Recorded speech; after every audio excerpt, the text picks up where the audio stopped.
Gita chapter 10 verse 34। जो कुछ जन्म लेता है मिटेगा ही, मृत्यु सब कुछ खा जाती है। राजा का राज, गरीब की झोपड़ी, संत का शरीर, पापी का शरीर, सब मृत्यु बाहर नहीं भीतर हर क्षण घट रही है। हर श्वास के साथ पुराना तुम मरता है और नया तुम जन्म लेता है। जो इसे देख लेता है वह सत्य हो जाता है। जैसे नदी बहती है, पानी हर क्षण बदलता रहता है। नदी वही दिखती है पर उसका हर कण नया है। तेरे देखते देखते सब बदल गया पर तू नोटिस नहीं कर सका उसको। लॉन्ग टर्म में तेरे को नोटिस होएगा। 10 साल पुराना फोटो देखेगा पर बदल हर सेकंड रहा है, हर चीज।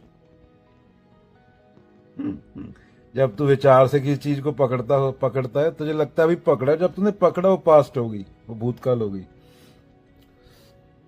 जो अभी तक प्रकट नहीं हुआ उसका स्रोत भी वही चेतना है। भविष्य कोई बाहर से नहीं आता, वह तुम्हारी चेतना से उत्पन्न होता है। जन्म और मृत्यु दोनों तुम हो, तुम्हारे अलावा कोई है नहीं, बस तुम्हें जानना है। Observer and observed are same, action and actor are same. बीज में पेड़ का भविष्य छिपा है, वही बीज वही भविष्य। ये गुण बाहर के श्रृंगार नहीं बल्कि भीतर के आभूषण हैं। जो गुण है तेरे, क्षमा करना, ग्रेटिट्यूड, जो भी गुण होते हैं, नम्रता, करुणा, कोमलता, ये पूरे गुण एक ही चेतना के रूप हैं। जो इन्हें अपने भीतर पहचान लेता है वही पूर्ण होता है। सारे अंत भी मैं, आरंभ भी मैं, जीवन की शक्तियां भी मैं, जीवन का हर पहलू, जन्म से मृत्यु तक, कठोरता से कोमलता तक, तू वो चेतना है और ये सब चेतना के रूप हैं। इसको जानना है, ईमानदारी से खुद को देखना है। मौत और तुम भी एक ही हैं। जब तक द्वैत है तब तक मौत है। जब अद्वैत आता है वहां मौत भी नहीं है। जेती मन की कल्पना काल कावे सोई। कंते दुनिया जीतने निकला था, धन, सेना, विजय सब कुछ था, पर जब मृत्यु आई तो खाली हाथ गया। तो यही कृष्ण का इशारा, मृत्यु सब कुछ ले जाती है, चाहे कितना भी बड़ा विजेता क्यों ना हो। 1947 में जब भारत आजाद हुआ वह केवल अतीत का नहीं था, वह नए भारत का जन्म भी था। हर मृत्यु पुराना शासन से एक नया उद्भव उत्पन्न होता है, स्वतंत्रता। भगत सिंह 23 साल की उम्र में शहीद हो गए पर उनकी कीर्ति आज भी करोड़ों दिलों में जिंदा है। कृष्ण का वचन सटीक है, कीर्ति किसी देह से बड़ी होती है। गुप्त साम्राज्य को इंडिया का स्वर्ण युग कहा जाता है। कला, विज्ञान, साहित्य अशोक के टाइम पे समृद्धि थी चारों तरफ।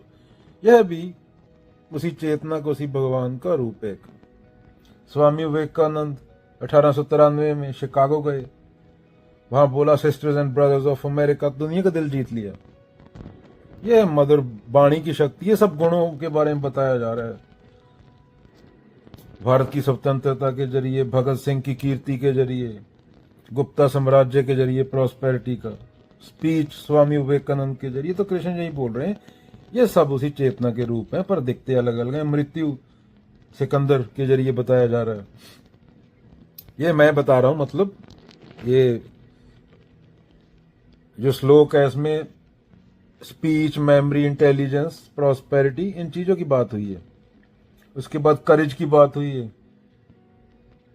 रानी लक्ष्मीबाई कठिन समय में भी घबराई नहीं, घोड़े पर तलवार लेकर दुश्मनों का सामना किया। तो कृष्ण इसी करेज की बात कर रहे हैं, वो इसी चेतना का रूप है। इंटेलिजेंस, आर्यभट्ट और चाणक्य, एक ने गणित, एक ने खगोल शास्त्र, दूसरे ने राजनीति और नीति में। मेधा, इंटेलिजेंस, यह मेधा भी उसी ईश्वर की विभूति है। फिर आती है क्षमा, फॉरगिवनेस। गांधी बार बार जेल गए, अत्याचार सहा पर अंग्रेजों से बदला नहीं लिया। क्षमा और करुणा से आजादी की लड़ाई लड़ी। यह ईश्वर की क्षमा शक्ति है, यह भी उसी ईश्वर का गुण है, कृष्ण बोल रहे हैं।